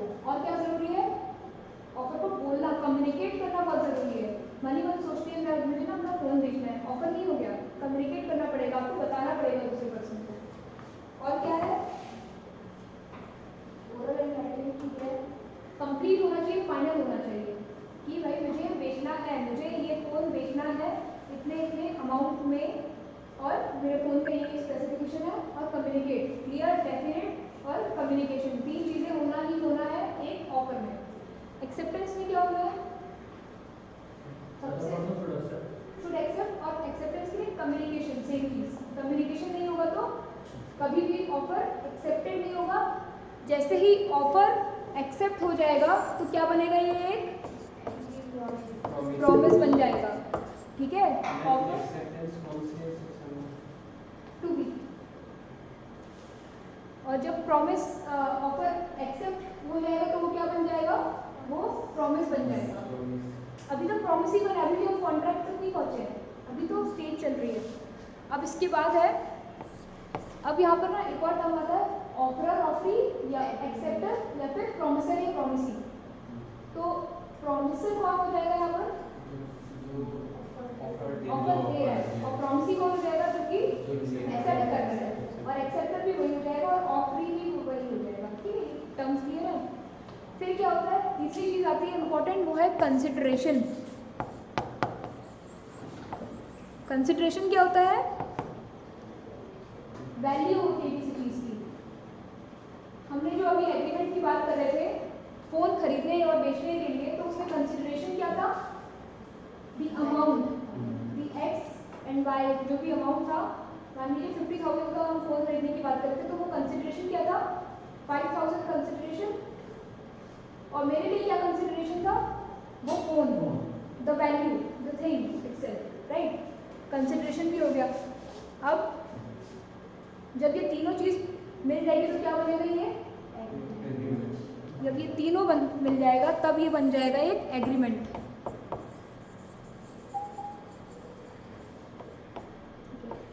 अब तक ये अभी भी एग्रीमेंट ही बना है, अभी भी कॉन्ट्रैक्ट नहीं बना है। अब ये जो एग्रीमेंट है, अगर ये एनफोर्सेबल बाय लॉ है, मतलब लॉ उसे एनफोर्स करवा सकता है, तब जाके बनेगा वो एक कॉन्ट्रैक्ट। क्योंकि ऐसे तो बहुत सारे एग्रीमेंट्स होते हैं विच आर नॉट कॉन्ट्रैक्ट्स। जैसे सोशल एग्रीमेंट हो गए, मैंने अपने घर में ना पार्टी रखी हूँ, आप सब लोगों को आना है, ठीक है? सच्ची में नहीं रखी हूँ, ऐसी बोल रही हूँ, ठीक है? और अगर नहीं आए आप लोग तो क्या होगा? मैं आपको कोर्ट लेके जाऊँगी क्या? हमारे बीच में तो एग्रीमेंट हुआ था, लेकिन एग्रीमेंट था, it was a kind of social agreement, but it was not a contract. जब वो एनफोर्सेबल बाय लॉ हो जाएगा, मतलब कोर्ट में जाकर आप उसको एनफोर्स करवा सकते हैं, आप बोल सकते हैं कि ये मेरा राइट था, ये इन्फ्रिंज हुआ है, आप उसको एनफोर्स करवाओ, तो अब क्या बन जाएगा? वो एक कॉन्ट्रैक्ट बन जाएगा, ठीक है? तो all agreements are not contracts, but all contracts are agreement, ठीक है? क्योंकि कॉन्ट्रैक्ट जो कौन से होते हैं? वही जो एग्रीमेंट जो कि एनफोर्सेबल बाय लॉ हो जाते हैं। तो एक तरह से ये क्या है? ये एग्रीमेंट का सर्कल है, डोमेन है, और उसमें कॉन्ट्रैक्ट एक छोटा सा पार्ट है। बहुत सारे तरह के एग्रीमेंट्स हो सकते हैं, लेकिन कॉन्ट्रैक्ट सिर्फ वही एग्रीमेंट होते हैं which are enforceable by law. Clear है? ठीक है, अब हम थोड़ा सा सेक्शन की तरफ चल लेते हैं। एक्सेप्टेंस भी सेम क्लियर होना चाहिए, कम्युनिकेटेड होना चाहिए, और एब्सोल्यूट होना चाहिए, और अनकंडीशनल होना चाहिए, या अनक्वालिफाइड होना चाहिए। एब्सोल्यूट मतलब कि पूरा पूरा, हाँ मैं इस फ़ोन को खरीदने के लिए तैयार हूँ, और अनक्वालिफाइड या फिर अनकंडीशनल। अगर मैंने बोली मैं खरीदने के तैयार हूँ पर आपको भी मेरा फ़ोन खरीदना पड़ेगा, क्या ये एक्सेप्टेंस है? नहीं है। ये तो हमने एक टर्म पढ़े थे लास्ट टाइम, उसको कहते हैं काउंटर ऑफर। ये काउंटर ऑफर बन गया है, मतलब ये एक्सेप्टेंस तो हुआ नहीं, मैंने दूसरा ऑफर और दिया साथ में, तो ये काउंटर ऑफर बन गया, ठीक है? तो क्या हुआ? अभी एक्सेप्टेंस को क्या क्या होना जरूरी है? Absolute, unqualified that is unconditional, and communicated, ठीक है? ये 3 एसेंशियल है। अब आप लोग बोलेंगे क्वेश्चन कैसे आ सकता है? क्वेश्चन ऐसे आ सकता है कि व्हाट इज अ कॉन्ट्रैक्ट और what are the essential ingredients of contracts. तो उसमें आप लिख सकते हैं, ऑफर से शुरू करो, पहले तो लिख देना contract is something which is an agreement which is enforceable by law. ये कहाँ दिया है? 2, ये दिया है 2H में, ठीक है? 2H में डिफाइंड है कॉन्ट्रैक्ट, 2H पहले डिफाइन कर देंगे, फिर उसके बाद आएंगे कि इसकी क्या क्या इंग्रेडिएंट्स है, ऑफर है, एक्सेप्टेंस है, ये आ गया 2A में, 2B में, कंसिडरेशन है 2D में, 2C होता है काउंसलर और काउंसिल डिफाइन करता है, ठीक है, क्लियर है। अब कॉन्ट्रैक्ट तो बन गया ये, अब जो चीज़ें, जो एग्रीमेंट्स जो एनफोर्सेबल बाय लॉ है वो क्या बन गए, कॉन्ट्रैक्ट बन गए, जो एनफोर्सेबल बाय लॉ नहीं है वो क्या बनेंगे, वो वॉइड एग्रीमेंट बन जाएंगे। क्या बन जाएंगे, वॉइड एग्रीमेंट।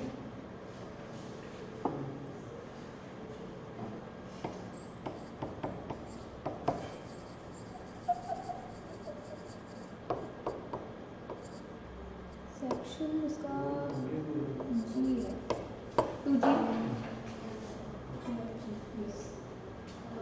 वॉइड एग्रीमेंट है। क्या होगा, ऐसा agreement which is not enforceable by law becomes void. Voidable क्या होता है, एक और टर्म आता है यहाँ पर, वॉइडेबल।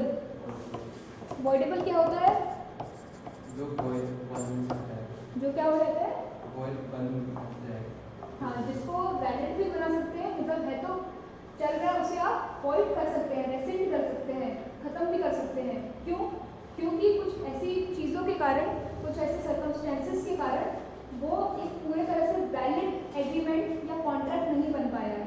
उस वजह से ऐसी पार्टी जिसके साथ जनरली ये होता है, जब कोई एग्रीमेंट में एंटर किस लिए किया गया है, कोर्शन की वजह से, अनड्यू इन्फ्लुएंस, मिसरिप्रेजेंटेशन, फ्रॉड की वजह से अगर कोई पर्सन दूसरे पर्सन के साथ कॉन्ट्रैक्ट में एग्रीमेंट एंटर करता है तो वो क्या एग्रीमेंट बनेगा, वो वॉइडेबल बन जाएगा। तो जिसके अगेंस्ट कोर्शन हुआ है, अनड्यू इन्फ्लुएंस हुआ है, फ्रॉड हुआ है या मिसरिप्रेजेंटेशन हुआ है, that person has the right to rescind the contract. Contract से बाहर जा सकता है, वो बोल सकते हैं कि भाई मेरे साथ ज़बरदस्ती हुई थी कॉन्ट्रैक्ट में एंटर करने के लिए, मुझे नहीं करना है कॉन्ट्रैक्ट, बोलेगा ठीक है, और नहीं अगर वो करते तो चलते रहेगा, ऐसे वो चल रहा है कॉन्ट्रैक्ट, क्लियर है,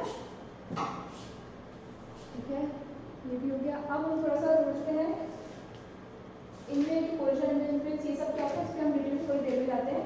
पहले ऑफर एक्सेप्टेंस की बात कर लेते हैं। अब हमने देख लिया कि ऑफर क्या होता है, एक्सेप्टेंस क्या होता है, कंडीशंस क्या क्या इंपॉर्टेंट है इनमें, एक क्वालिटीज़ क्या है एक सही ऑफर की और एक वैलिड एक्सेप्टेंस की।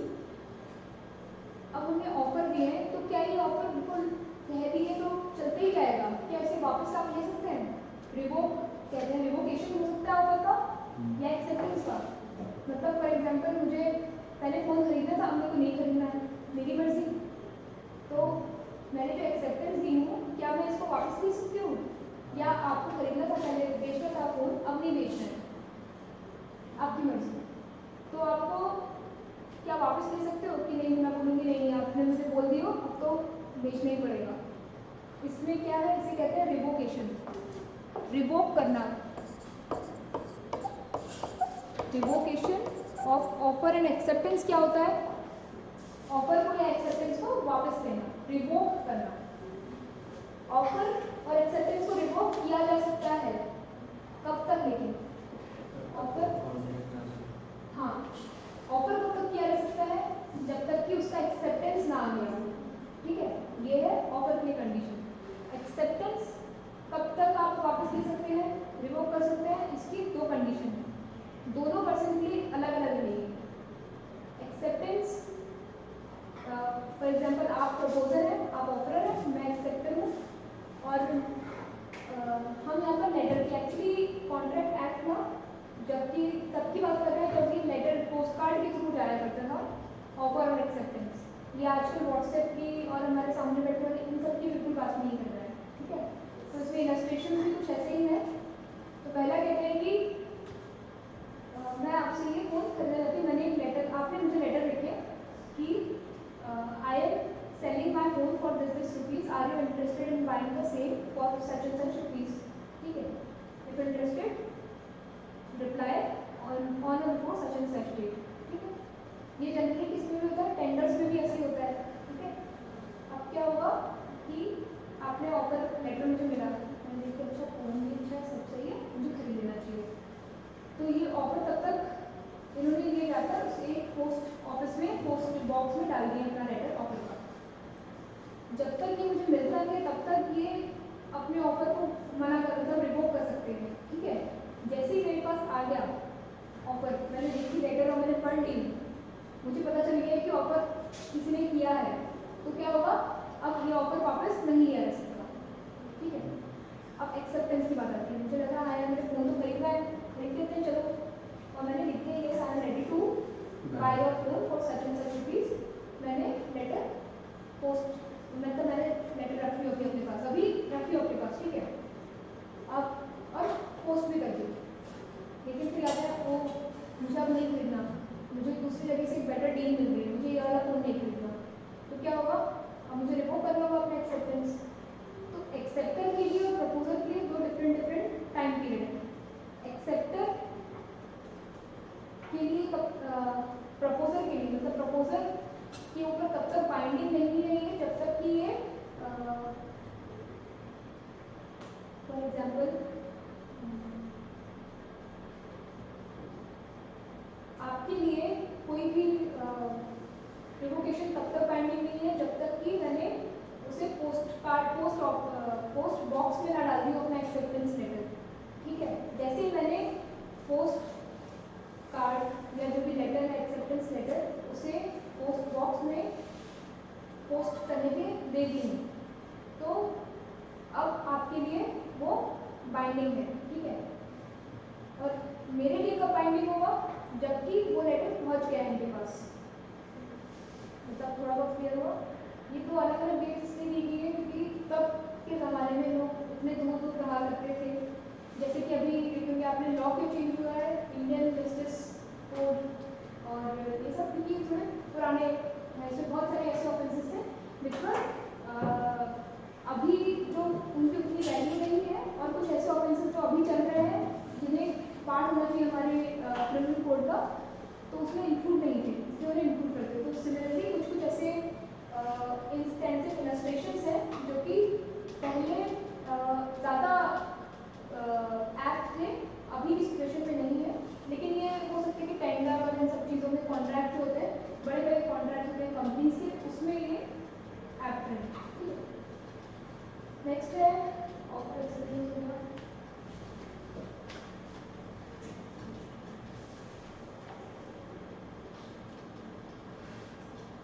हमारा पहला वाला तो बनेगा ऑफर एक्सेप्टेंस क्लियर है।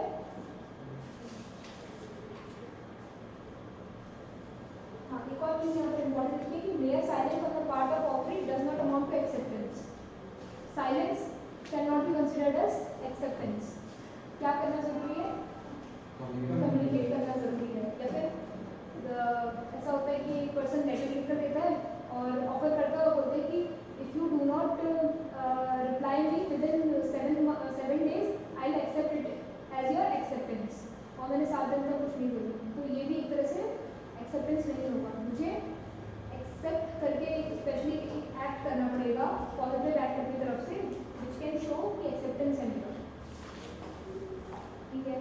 2.2 वॉइड एग्रीमेंट क्या होता है, वॉइडेबल क्या होता है।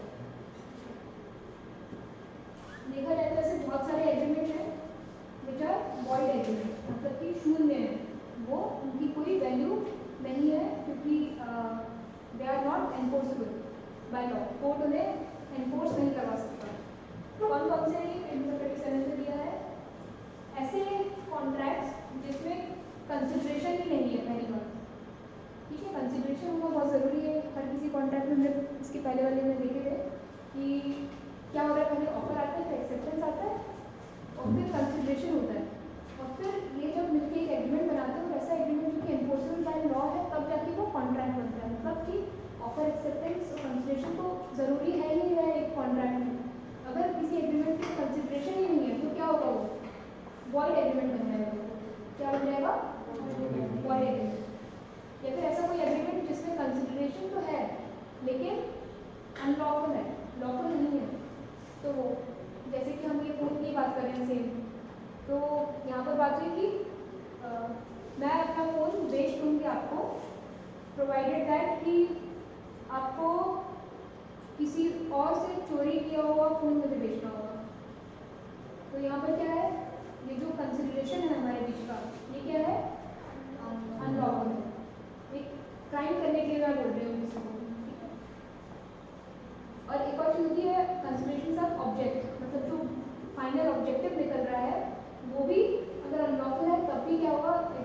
वॉइड होगा।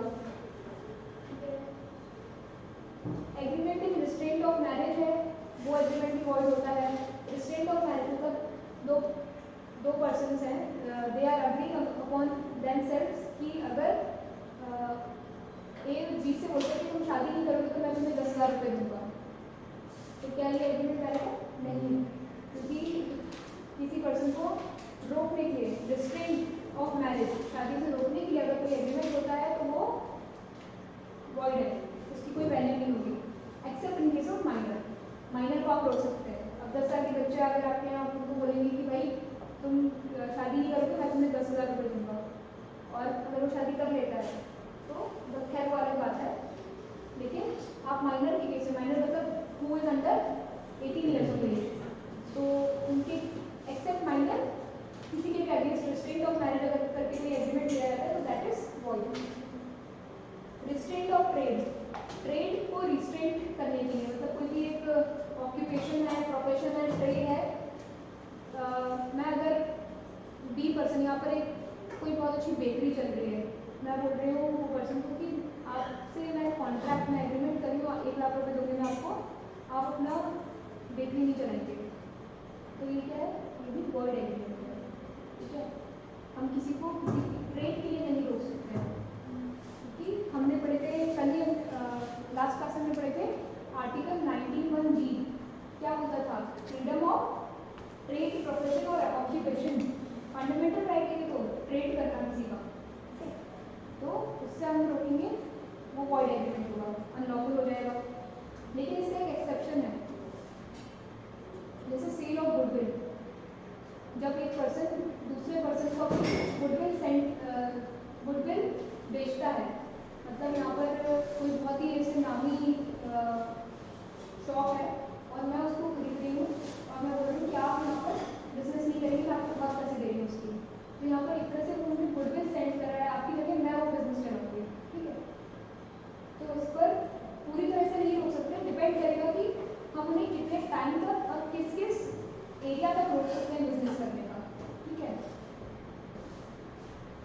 ये कोड डिसाइड करेगा कि कितना एरिया और कितने टाइम तक वो पर्सन को सेम ट्रेड नहीं करना है। ठीक है, नेक्स्ट है agreement in restraint of legal proceeding. अब मैं किसी के साथ या कोई भी किसी के साथ कॉन्ट्रैक्ट नहीं कर सकता, एग्रीमेंट नहीं कर सकता ये बोल के कि मैं आपको इतना अमाउंट दूंगी, आप ना आपकी अगेंस्ट कोई केस हुआ है उसको आप कोर्ट में लेकर ना जाए, मतलब कि ए ने बी का मर्डर कर दिया है, ठीक है, और बी के जो घर वाले हैं, फैमिली मेम्बर्स हैं, वो ए बी के फैमिली मेम्बर्स को बोलता है कि आप लोग कोर्ट में नहीं जाएंगे, तो मैं अगर आप लोग कोर्ट में नहीं जाएंगे इस मर्डर के अगेंस्ट, तो मेरा नाम नहीं लेंगे, तो फिर मैं आपको कुछ अमाउंट दूंगा। तो ये एग्रीमेंट हो गया इनके बीच में कि ये हम लिख कर देते हैं कि आप मेरे अगेंस्ट नहीं जाएंगे, ये भी वॉइड है। क्यों होगा ये पब्लिक पॉलिसी है और क्रिमिनल लॉ है कि अगर कभी भी कोई भी ऑफेंस होता है it needs to be reported. ठीक है, उसके अगेंस्ट रिपोर्ट होनी चाहिए और इससे कॉम्प्रोमाइज किसी भी केस को या किसी भी ऑफेंस को अनरिपोर्टेड नहीं जाना चाहिए, सप्रेस, उनकी इन्फॉर्मेशन सप्रेस नहीं करना भी एक तरह से वायलेशन ऑफ लॉ है, इसलिए ऐसा कोई भी एग्रीमेंट क्या होगा? वॉइड होगा।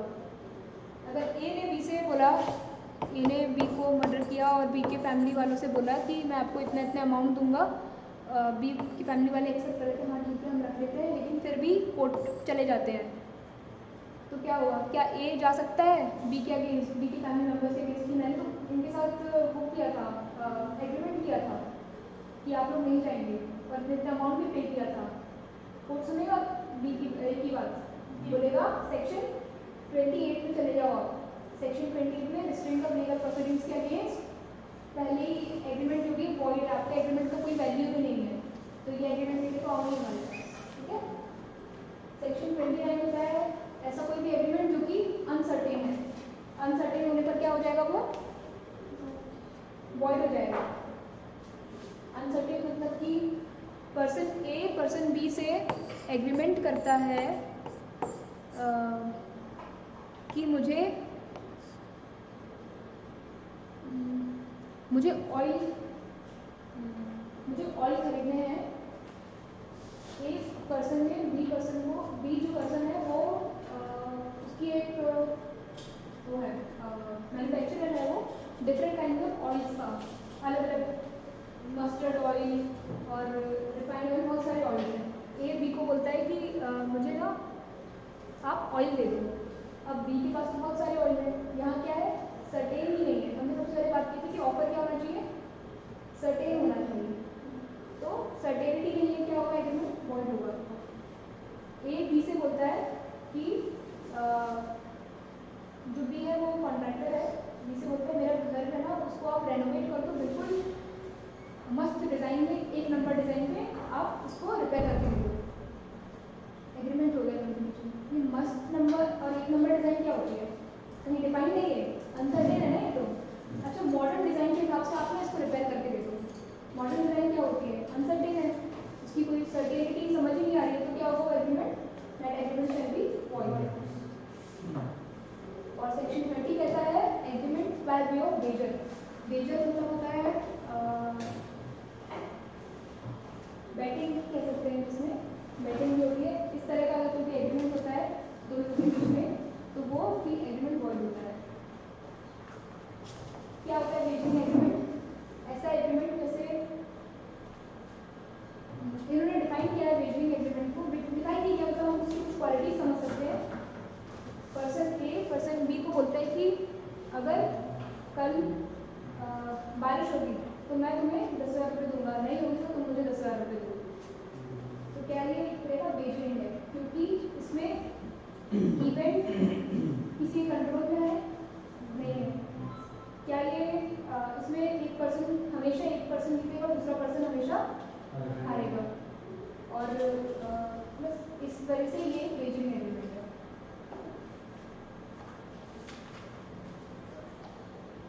और वेजिंग एग्रीमेंट क्या होता है, सेक्शन 30 के अकॉर्डिंग इट इज वॉइड, इसकी कोई वैल्यू नहीं होती है।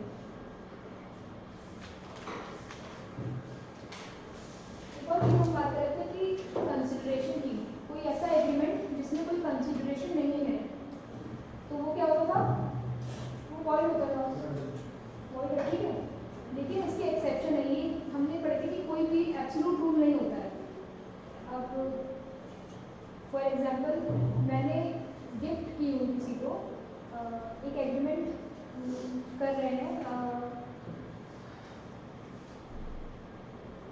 मैं अपने ब्रदर के लिए, ब्रदर को एक फ़ोन गिफ्ट कर रही हूँ, और लिख कर दे रही हूँ कि I am giving this gift to my brother, register करवा लिए, साइन करवा लिए, सारे फॉर्मेलिटीज सब कुछ हो गई, गिफ्ट दे रही हूँ, मैंने कुछ पैसे नहीं दिए, तो क्या ये एग्रीमेंट वैलिड होगा? अब ये वैलिड होगा, क्यों? क्योंकि ये रजिस्टर्ड है, दोनों पार्टीज के साइन है, तो it is an exception of, क्या इसमें कंसिडरेशन तो कुछ था नहीं, मैं फ़ोन क्या कर रही हूँ, अपने ब्रदर को दे रही हूँ, तो इसमें कुछ कंसिडरेशन था क्या? नहीं था। क्या हो रहा है कि I am just giving the phone, exchange हो रहा है, ट्रांजेक्शन हो रहा है, but there is no consideration as such. लेकिन इस एग्रीमेंट को मैंने साइन करवा दी हूँ, रजिस्टर करवा दिए हैं, तो यहाँ पर ये इस एक्सेप्शन की कैटेगरी में हो सकता है, जहाँ पर कि it is a kind of a gift between donor and donee, and it has all the formalities which has been prescribed under section 25. That is why it comes under the exception of section 25 and it is a valid agreement.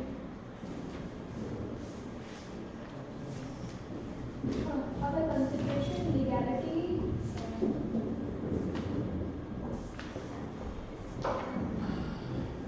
जो time लगेगा इसके बाद हम थोड़ा सा छोटी छोटी चीज़ें समझ लेते हैं। एग्रीमेंट की ये सारी चीज़ें तो लगती है, ऑफर, एक्सेप्टेंस, कंसिडरेशन, लेकिन कुछ और भी छोटी छोटी चीज़ें हैं, जैसे कि कंसेंट। कंसेंट जरूरी है, किसका कंसेंट जरूरी है? Both the parties. और हमने उस दिन एक वर्ड समझे थे, वो क्या था?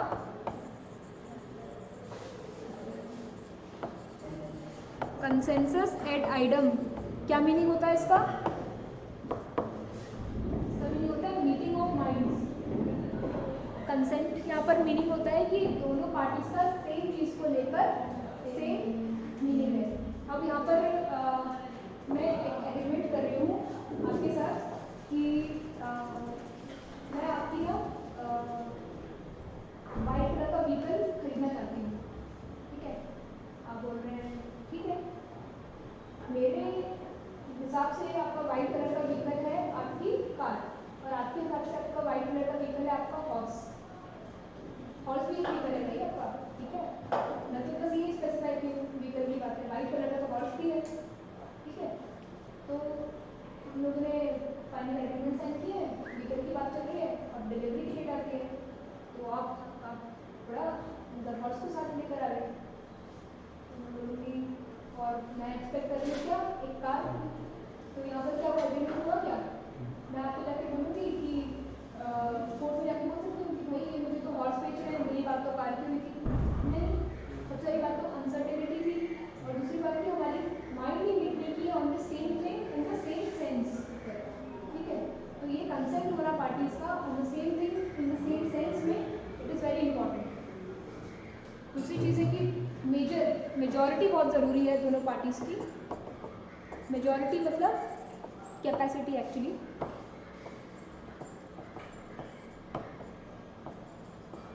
जो कॉन्ट्रैक्ट की पार्टीज हैं उनकी capacity, they should be competent to contract. Competent मतलब कॉम्पिटेंसी होनी चाहिए, किस तरह से, ताकि एज के टर्म्स में दोनों मेजर होने चाहिए। मैं अगर एक 14 साल के बच्चे के साथ कॉन्ट्रैक्ट में एंटर हो सकती हूँ? नहीं हो सकती हूँ, कोई नहीं हो सकता है, क्योंकि ही इज और she is below 18 years of age. Contract हमेशा दो मेजर पार्टीज के बीच में होता है, above 18 years of age. Minor के साथ भी हो सकता है, प्रोवाइडेड दैट उसका गार्जियन उसके साथ में है एग्रीमेंट करते टाइम, और वो उसको रिप्रेजेंट कर रहा हो, ठीक है, तब भी हो जाएगा। सेकेंड की साउंड माइंड होना चाहिए, मतलब कॉम्पिटेंसी 3 तरह से डिफाइन होती है। पहला होता है मेजॉरिटी एज से, दूसरा फिजिकल एज को हम देखिए, दूसरा होता है कि मेंटल एज, मतलब कि सेम होना चाहिए दोनों पर्सन। अनसाउंडनेस ऑफ माइंड नहीं होना चाहिए किसी पर्सन के साथ। कोई ऐसा person who is suffering from any mental illness जिसके कारण वो अपना सही डिसीजन नहीं ले पा रहा है कॉन्ट्रैक्ट में एंटर करने का, या जिसकी वजह से वो समझ नहीं पा रहा है कि मुझे इस कॉन्ट्रैक्ट में एंटर करना चाहिए नहीं करना चाहिए, उसके बाद भी अगर वो कॉन्ट्रैक्ट में एंटर करता है तो वो एक तरह से कॉम्पिटेंट नहीं है। मेडिकली साउंड अवेयरनेस बहुत ज़रूरी है एक कॉन्ट्रैक्ट में एंटर करने के लिए दोनों पार्टीज की। एक पर्सन जो कि जनरली उसे फिट्स आते हैं, और fits of unsoundness of lunacy fits आते हैं, और उस बीच में मैं उनके पास जाती हूँ, भाई कॉन्ट्रैक्ट कर देते हैं, तुम्हारे जो प्रॉपर्टी है, तुम्हारे जो घर है ना, उसको मैं खरीदने के लिए एग्रीमेंट कर रही हूँ, साइन कर दो उसमें। और उसी बीच में ल्यूनेसी के कंडीशन में वो उसे साइन कर देता है, तो क्या होगा, ये एग्रीमेंट वॉइड होगा, वैलिड नहीं होगा। क्यों? अनसाउंडनेस। उस इंटरवल में जब वो पर्सन अपनी रैशनल जजमेंट बनाने में इनकेपेबल था, उस टाइम पर हम कोई कॉन्ट्रैक्ट नहीं कर सकते। और तीसरा होता है कॉम्पिटेंसी होती है पहले मेजर एज के प्राइस में, दूसरा होता है साउंडनेस के माइंड पर, और तीसरा होता है he is not otherwise disqualified by any law. कोई और लॉ उन्हें प्रोहिबिट नहीं करती कि आप कॉन्ट्रैक्ट में एंटर ना करो। तब जाके क्या होता है, पर्सन की competency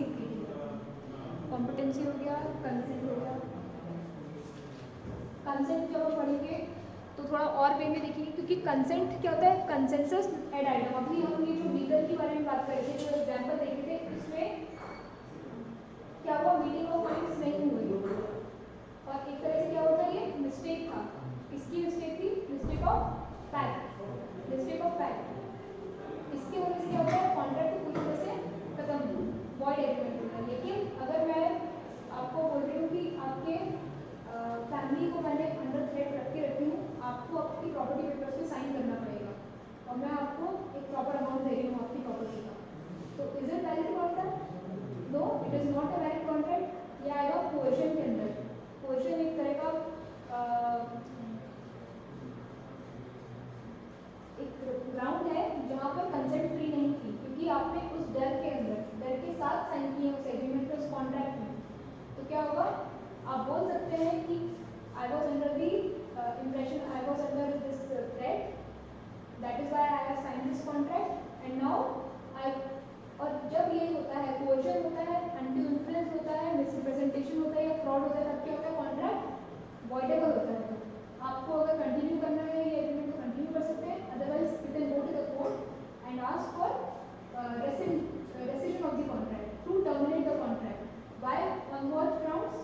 On the grounds that it was without your consent or your consent was taken out of force, out of threat. ये होता है coercion. दूसरा होता है undue influence. मतलब कोई ऐसा पर्सन जो कि डोमिनेंट पोजीशन पर है दूसरे पर्सन से और उनके साथ कॉन्ट्रैक्ट में है, जैसे कि कोई स्पिरिचुअल लीडर है, एक इलस्ट्रेशन एक केस होता है जनरली जिसमें स्पिरिचुअल लीडर एक केस ये आता है कि एक पर्सन ने अपनी सारी जो प्रॉपर्टी है वो एक स्पिरिचुअल लीडर के अगेंस्ट धार्मिक गुरु के फेवर में कर दी है, और फिर बाद में अपन से पूछा था इस केस में डिसीजन कुछ और आया था, लेकिन इस केस में मैं एक एग्जाम्पल के थ्रू मतलब बता रही हूँ। ऐसा देखने में तो यही लगेगा कि जो डिसाइपल है और जो स्पिरिचुअल लीडर है, इसमें जो स्पिरिचुअल लीडर है उन्होंने कुछ बताया होगा जिसके इन्फ्लुएंस में आकर डिसाइपल ने अपनी सारी प्रॉपर्टी स्पिरिचुअल लीडर को दे दी है। ठीक है, जनरली यही मानेंगे कि कोई अपनी पूरी प्रॉपर्टी इतने कम अमाउंट में कैसे दे सकता है किसी को। तो यहाँ पर भी ये होगा कि अगर वो डिसाइपल जाके बोलेगा कि मेरे साथ अनड्यू इन्फ्लुएंस हुआ था, my consent was not free, it was out of undue influence which was imposed upon me by this leader, that is why I am here to rescind this contract, to terminate the contract. So he can very well do so. इसको कहते हैं undue influence. Undue influence is another ground for where the consent is not free. और ये generally किसके बीच में होता है, ऐसे पर्सन जिनके बीच में कोई ऐसा रिलेशनशिप है जहाँ पर एक पर्सन सुपीरियर पोजीशन पे और दूसरा person in the not so superior position, जैसे कि मास्टर सर्वेंट का रिलेशनशिप है या फिर टीचर स्टूडेंट का है, ऐसे पेरेंट्स और चिल्ड्रन का रिलेशनशिप है। इन सारे रिलेशनशिप में देखा जाएगा कि अगर कोई ट्रांजेक्शन हुआ है और दूसरी पार्टी का चैलेंज करिए तो इट कैन बी कंसिडर्ड कि ये फ्री कंसेंट में नहीं आता है। फिर होता है फ्रॉड और मिसरिप्रेजेंटेशन। फ्रॉड तो सीधे सीधे कि आपको पता है कोई चीज़ है और जो कि गलत है बट आप उसको छुपा रहे हैं। मुझे पता है कि मेरे फ़ोन बहुत ही हैंग करता है, बहुत ही बैटरी इसकी ख़राब रहती है और देखने में तो अच्छा लग रहा है, लेकिन मुझे पता है इसकी बैटरी इशूज़ बहुत है। मैं लेकिन ये नहीं बता के आपसे कॉन्ट्रैक्ट कर ले रही हूँ, तो क्या होगा, आपको बोल रही हूँ कि एकदम बैटरी बहुत सही है, बैटरी बिल्कुल 24 आवर्स चलता है फ़ोन, कोई प्रॉब्लम नहीं होगी, तो यहाँ क्या कर रही हूँ, फ्रॉड कर रही हूँ। तो यहाँ पर क्या होगा, अगर कॉन्ट्रैक्ट में हम एंटर भी कर लेते हैं, बाद में पता चलता है कि इसकी बैटरी खराब है, तो आप कोर्ट में जा सकते हैं और क्या बोलेंगे कोर्ट में, हमारी कंसेंट जो थी वो कॉन्ट्रैक्ट में फ्रॉड के थ्रू की गई है, that is why I am not bound by this contract. Fraud और मिसरिप्रेजेंटेशन थोड़ा सा सिमिलर है। मिसरिप्रेजेंटेशन फ्रॉड में क्या होता है, एक्टिव कंसीलमेंट होता है, छुपाना होता है किसी चीज़ को या फिर किसी चीज़ को एक्सप्रेसली गलत बताना, ऐसी चीज़ जो आपको पता है कि गलत है। बट मिसरिप्रेजेंटेशन में पर्सन को खुद ही नहीं पता है कि ये चीज़ ऐसी नहीं है, वो एक जनरल मतलब से लग रहा है कि हाँ ऐसा ही होगा और वो समझ के वो कोई भी स्टेटमेंट देते रहते हैं।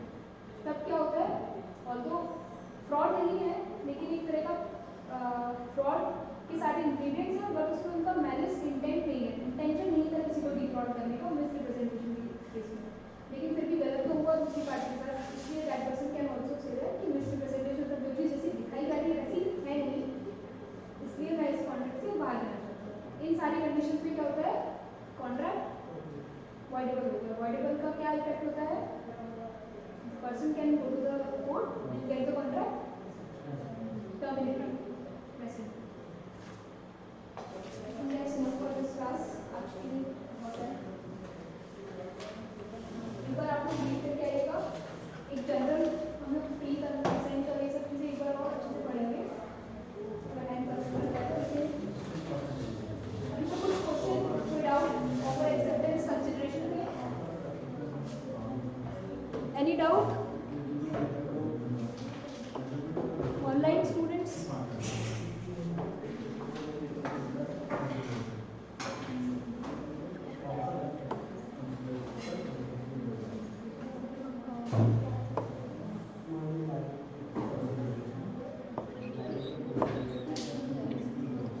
Doubt students?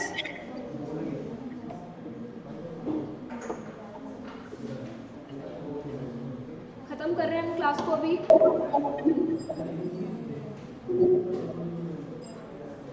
No doubts? आप में से किसी को कुछ पूछना है एडीआर के बारे में या कुछ? एक बार रीड करके आइएगा, उसके बाद मुझे लगता है ज़्यादा क्लियर होगी। और नेक्स्ट क्लास में प्लीज़ कॉन्ट्रैक्ट एक्ट पढ़ रहिएगा जब भी लॉ की क्लास होती है, क्योंकि अभी अगर आप नहीं पढ़ेंगे कॉन्ट्रैक्ट तो वो समझ आ जाएगा, अभी घर में जाकर सब क्लियर हो जाएगा, ठीक है? और थोड़ा सा प्रायर नॉलेज रहेगी आपके, तो मैं कुछ टर्म्स यूज़ करूँगी तो आप लोग क्लिक कर पाएंगे, अच्छा हाँ ये टर्म की मीनिंग ये होती है। तो थोड़ा सा रीड कर लीजिए, ज़्यादा नहीं है, 10-15 पेज ही होते हैं बस। एक बार बस रीड करके आना है। आई एम नॉट एक्सपेक्टिंग कि बिल्कुल आपको सब कुछ समझ आना है, लेकिन थोड़ा पहले पढ़े हुए हैं ना आप लोगों ने, तो एक तरह से बेस कर जाएगा, ठीक है? क्लियर है? कोई डाउट नहीं है ना?